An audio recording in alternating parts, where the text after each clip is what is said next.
Welcome to the Hard Money Show, where we talk about real estate, home loans, and media. Well, at least we do for now. Hey guys, I am back. It has been months since I put out a podcast, and I'll tell you what, I have been itching to get a new one out. Now, you may notice, I'm not entirely sure, that this might sound a little bit different. You might be hearing some birds. Let's see if you guys will be able to hear them. Not really sure, but I am not in my studio today. In fact, I'm not even in California, and let's go a step further. I'm not even in the United States right now. That's right. I am in England with my wife. We are out here, and it just so happens that I have everything that I need to be able to do a podcast, which is interesting enough. I had a couple projects that I wanted to get done for our brokerage that required me to do some voiceover work. And if you guys remember from some past podcasts, I used to have a Zoom 8 and I don't anymore. And so I didn't really have a way to do that. And so I decided to pick up the Tascam Portacapture X8. I know that's a mouthful. And I also already had in my house the Rode Reporter handheld dynamic mic, which was really easy to carry around. And so between the two, I'm able to do portable podcasts, which is really nice because, I've been doing a couple of other things. If you haven't been following, I did start a new YouTube channel with one of my realtors. It's called What's Good Sacramento. And we've been doing some shows on there. We're finding our groove and our development on there. So I haven't been doing nothing. But I am recording on this new equipment today. And if all goes well, and I do have some other mics that I might try to throw in, see if it sounds a bit better. But if all goes well, I might be doing some more portable stuff. And so I'm excited about that. In addition, I haven't been doing nothing over the last couple months. I've been giving a lot of consideration on how I want all of my media to develop and where I want the podcast to go. And I really do enjoy podcasting. For me, it's something that is pleasurable, that allows me to continue to stay engaged in the market. And most importantly, it gives me that feeling of giving back to the community in providing a service and insight into the market. And taking all of that, having conversations with my friends on a couple of vacations I've been with, just ask him, like, what would you guys want to hear? What do you think is interesting? One of my friends, she listens to the podcast regularly. She gave some great insight. My wife is giving great insight. I've talked to my realtor partners, and just to really kind of figure out where I'm at. Now, right now, we are in I think today's October 1st or 2nd. I'm losing track of the days being out here. But it is, we're getting towards the end of the year. And this year for me was the time to double down. Now, it may not seem like that because I stopped doing the podcast for a couple months to kind of gather myself. And in those 3 months, I also had some really big projects that I were working on that I knew that would lower the quality of my ability to do the podcast.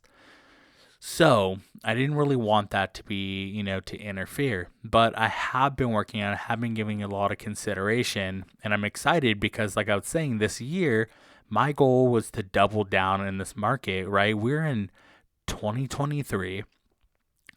People are leaving the real estate market. And granted, it makes sense. It's so difficult to get business for the majority of people right now, right? The top 1%ers or 5% or 10% production people in this industry, they're doing okay, right? They're still making money, maybe less. Our brokerage is still making money because we've been around for a while, and this is sort of the good thing about working with brokerages that have gone through a lot of different markets, and we were around during the 2008 time. We know how to navigate this market. We know how to continue to be productive during this time. And for us, the conversation we were having towards the end of last year was, how do we continue to be active in the market? And what we've been preaching to our realtors, to our loan officers, to our community is get more active. This is the time to do it because there's mass exodus right now, right, of realtors and loan officers from this industry. It's not the easy time, and people don't want to work hard, or maybe they really need money, right? They got to feed their family, put food on the table. It's all understandable. But people are getting full-time jobs, getting part-time jobs, leaving, not renewing their license, or renewing their license but not actively engaging in the market.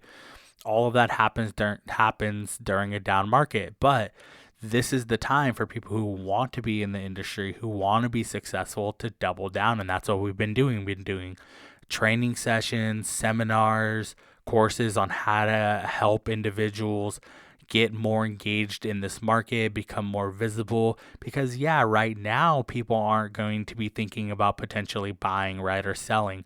But when the market shifts, you're going to be the person that's been in front of their face for the last 12 months or 15 months, 18 months, whatever the case may be. That's where we're at. And that's what I've been doing myself. Now, I haven't done it to the extent that I really want, because obviously I'm in a unique situation where I do development, right? I do business development. I do coaching and training with our realtors, but also a lot of that takes away from myself to be able to do production. And it's taken a couple years to get good enough at the other things that I can start to develop for myself, right? Last year, I developed my website, which I do want to improve. We had the podcast start last year. We started What's Good Sacramento this year. But I haven't, really personalized everything. I have Mac the Mortgage Man, that now I'm kind of working on that moniker.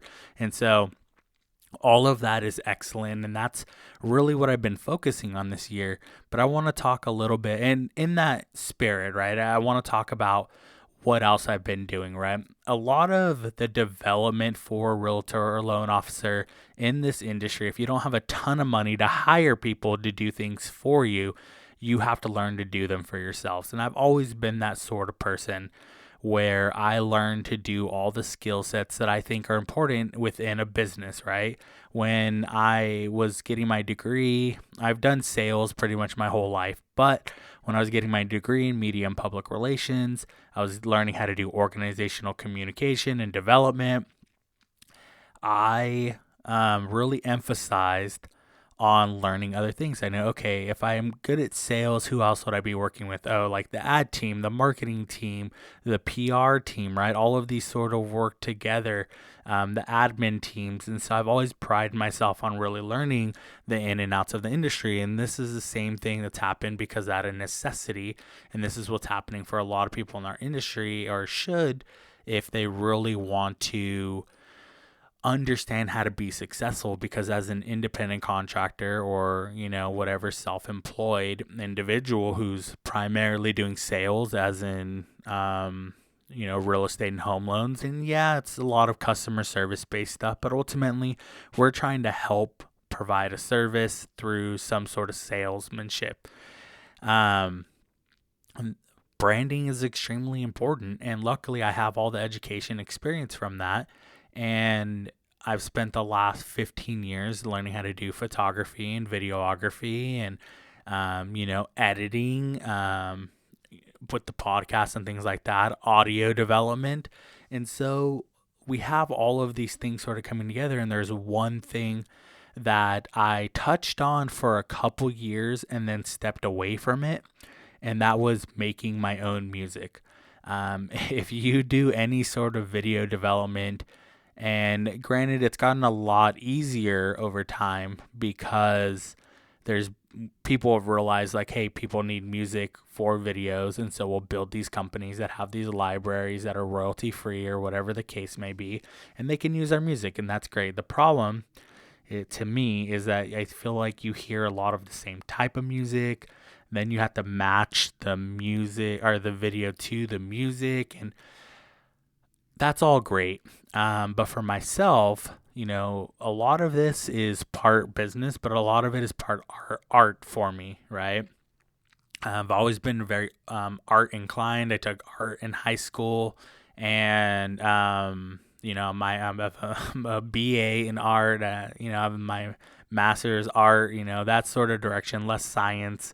Although I've always really enjoyed math, but let's not get into that.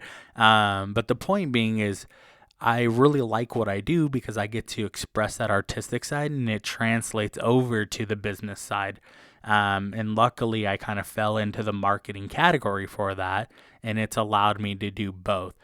So, when I had the gym in Midtown, and I was doing marketing and development, and I sort of realized the same thing. And during that time, there was a lot less options for royalty free music.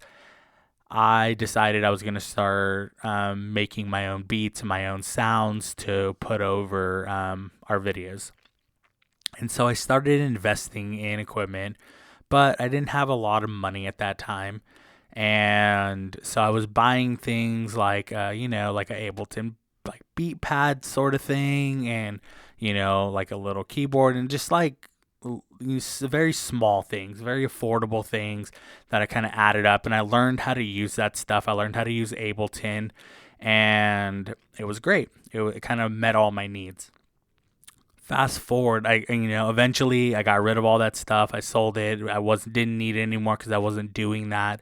And fast forward to where we are now, years later, I realized that learning those skills were awesome, and now I can start to re-implement that sort of thing into what I'm doing. I can start to produce my own music, make my own music. Now, keep in mind, it's not really a desire of mine to like make full-on songs, things like that, right? But like short songs and just layover music for videos, so I can really develop the tone of the video that I want, right? That's really what I want, that sort of artistic expression. And as we get further and further into the development of social media and potentially Web3 and all of this stuff, being able to personalize your touch really matters. And sound has become so integral into that brand development and reaching audiences. It's extremely important. It's become more important. And so this year, that's what I decided to really invest in. And so I've invested in podcasting for a while. I've invested in videography and photography, which that was a while ago. And now I'm looking like I'm probably going to need to start updating on that. And that happens right as technology gets better and your stuff gets dated and you progress in wanting to make your stuff look a certain way. That makes sense. But that's next year or the year after. This year, all audio. And so, or I should say all music production stuff for the business. And so what I started with was the MPC-X, which is sort of the flagship sound, our groove machine, sound box, beat making machine, however you want to kind of think about this. And I always wanted one of these, at least any MPC product, when I was doing it in the past, but it was just way too expensive, just way like above what I needed. And so I finally am like, okay, cool. I'm going to invest in this. I got that. It is amazing. It's a standalone machine. I love it. But again, now I'm at a new learning curve, right? And that's the sort of thing that for me, like you kind of have to adjust to in life. It's important to continue to learn new skills. And you have to understand that when you learn new skills, you start back at zero. And a lot of people don't want to start back at zero. And so even though I've done some music production stuff on the audio side, like on the hardware side, you have to learn that whole new system. So I'm learning that system. That's really fun. That's in my studio. And I should say like my office, my home office. It's sort of combined. It's now a place where I can do real estate, where I can do videography, where I can do podcasting, where I can do music development, all for the sake of the business. I got that. I combined that with the Roland FA06, which is a 61 key keyboard, because I wanted a full-size keyboard so I can really apply music theory, which I have a bit of experience with. I'm learning, self-learning how to play the piano and the keyboard, going over courses and really trying to implement all that so I can really learn how to develop this stuff correctly. And yeah, that's going to take time as well. I've always had an ear for sound, so I could just, I've always been able to just like put sounds together and it sounds pretty good, but I really want to be able to develop music for what we're doing. So I started out with those, and then I got the SP404 MK2, and that is sort of like the MPC, but it's a bit different because it has a lot more effect modulations in it. And so you can combine that with other instruments like the MPC-X, and you can add these different, make the music sound different through this, right? Now I run everything through my Rode Podcaster 2. And so I can either record, standalone. I can record on the computer. That's another thing. I got a computer from our work, old one that we were going to get rid of. It is terrible. It is slow. It's not a Mac, but it allows me to at least open up the interface for MPC 2.0 and run that interface just so I can get a feel for how to use it. But yeah, I have this other thing, and it's nice because it's small. I was gonna bring it to England, but I decided I didn't want it to get damaged or taken out of my luggage and mysteriously disappear, and so I left it. But I can put it on my lap. I can really learn to develop stuff, but the interface is so difficult. It's way harder than PC. But I have that a while, so I started with that stuff, and all of that has been amazing. It's been great.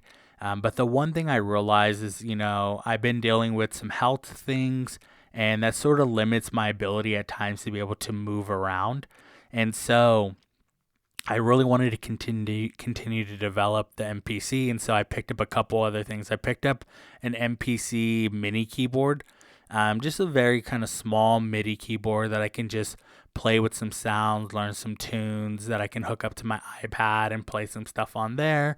And that's been pretty cool, and that's more just for portability.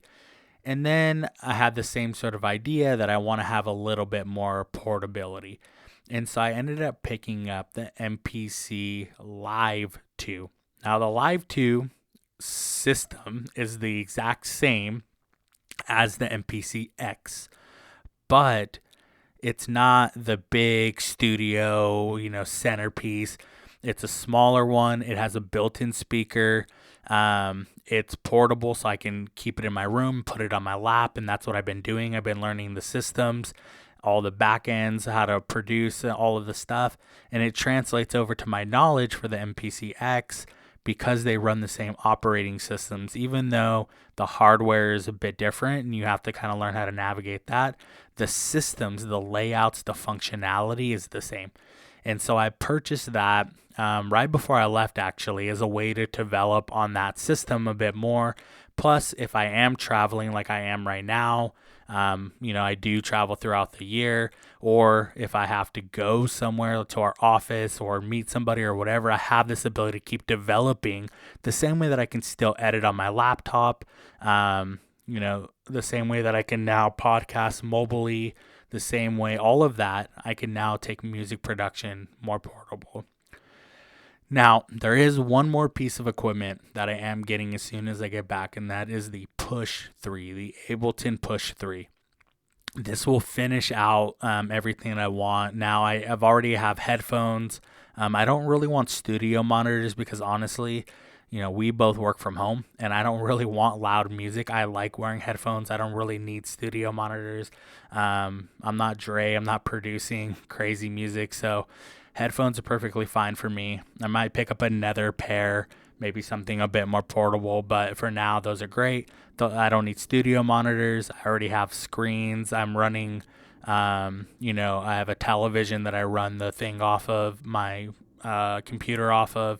And again, this stuff is standalone, so I can use it on its own. But the the Ableton Push 3 is the last thing that I want to add to the studio. I'm going to get the standalone version. Bit more expensive, but again, it's a little more portable, but it is really meant to stay more like at home. But it has just enough functionality outside of these other piece of equipment to be an asset. And so I'm going to add that into the mix, and then that's pretty much going to be it. I'll have everything that I want for music production, as far as I really know right now, right? I mean, you never know, but I think this will be all I really need.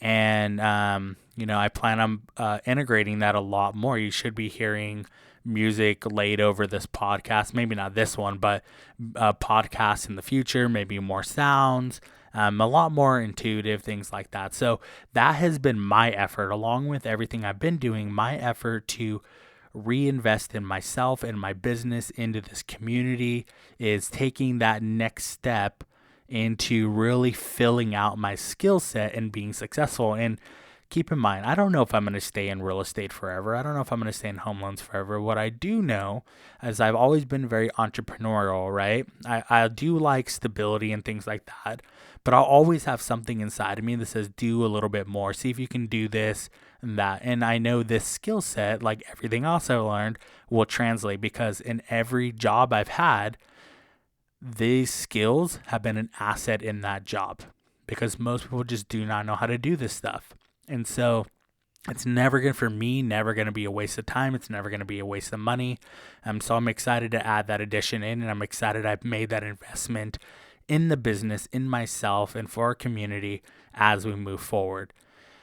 So we have all of that. That's what I've been working on this year. And I'm excited about it. We have a couple months left. Now, where does that leave us with the podcast? Now, there might be some updates, and I'm still trying to really fine tune what the podcast is going to be like. But what I do know is that I enjoy storytelling.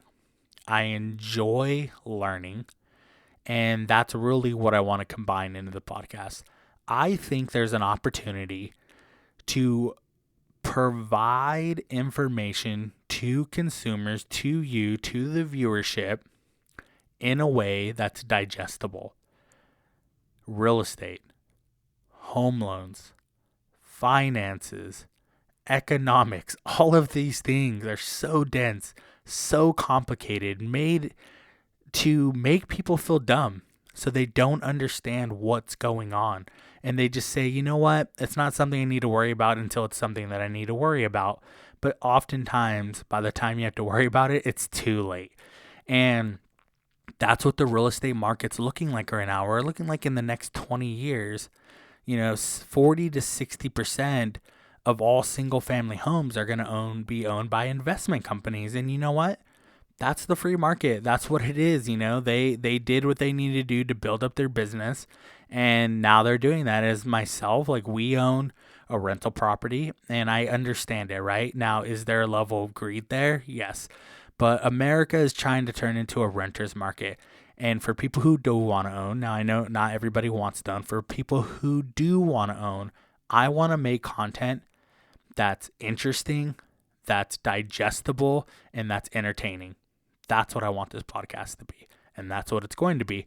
Now, I'm still trying to figure out exactly what that's going to look like, but I have a pretty good reference point. I have a couple things that are really inspiring me, and that's what I'm going to work on. Now, how many times the podcast comes out? Am I going to do single episodes or am I going to do series? Those are the sort of things that I'm trying to really develop and what would be interesting and keep people engaged and wanting to come back, right? And that's sort of the fun part of what we're doing. As much as I just want to be successful already, I really am just trying to enjoy the process a little bit more. And I'm trying to be understanding and I'm trying to be kind to myself and understand I do a lot. I take on a lot of responsibility and to slow down a little bit as we end this year and to really prep for next year. And that's what I'm doing. And so I'm taking on I'm not taking on a new mentality, but I'm really reprocessing mentalities that I've had in the past.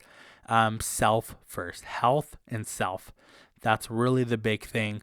I've realized that you can't just work and work and work and not take care of yourself because eventually your self breaks down and you can't do the other things effectively. Starts with health, starts with self. Take care of yourself first. Then you can take care of others, right? So we go health, we go self, we go family. Obviously, my wife and our family, things like that. After that, we're working on business, right? After business, then we can do extracurriculars And, I have a couple things that I'm really excited about outside of work that I want to be successful in. And so that's sort of where we're at. Personally, that's where we're at with the podcast. That's where we're at. And we're coming to you all the way from England. That's how much I really wanted to get back on the microphone and tell you guys what's going on. And so hopefully this has been interesting. Hopefully you guys are excited about what's going to be coming. I didn't mention this, but I plan on not really having guests on anymore. I think there's an opportunity for that somewhere. I just don't think that's what this podcast is. I enjoyed it for the last year. It was an interesting experiment. But in the amount of time it takes me to try to get guests on, to coordinate with them, to make sure that they understand what the podcast is, for them to feel comfortable with it, for me, all of my efforts to go into making sure that the guest is comfortable through the podcast and that I can keep the conversation going, and then to try to find better and better guests is a ton of work. Respect to everybody that does it. But what I realized is just a lot of talking about an individual, and it's less providing value to the community in the way that I want to. And so I want to really pivot to that direction and then find another way to, do the guest stuff and things like that potentially in the future. And so that's sort of where my mindset is. But it's been fun to jump back on. I'm going to continue to work on it. I'd like to get at least one more podcast out this month as I'm starting to develop this. And then we'll kind of sort of see how things go month by month for the rest of this year. Holidays are coming. People are getting busy, spending more time with friends and families and loved ones. And so this will be a good opportunity to really hone in on what's going on. So thank you guys for listening in. And thank you guys for all of your support. And always, this is the Hard Money Show. We will talk to you guys later. Bye. Hey guys, we want to thank Cap City Tees for sponsoring today's episode. That's right, Cap City Tees, the #1 printing company in Sacramento. Well, at least in our hearts. Cap City Tees is an amazing company putting out amazing quality at, most importantly, amazing prices. They are in line with any major retailer out there. Now, if you're in need of getting a shirt screen printed or embroidered, whether that's your local soccer team or basketball team or volleyball team or all the way up to corporate clothing, Cap City Tees is the place to go. So if you're in need or if you're in want, reach out to Cap City Tees at capcitytees.com or capcitytees@gmail.com. That's capcitytees@gmail.com.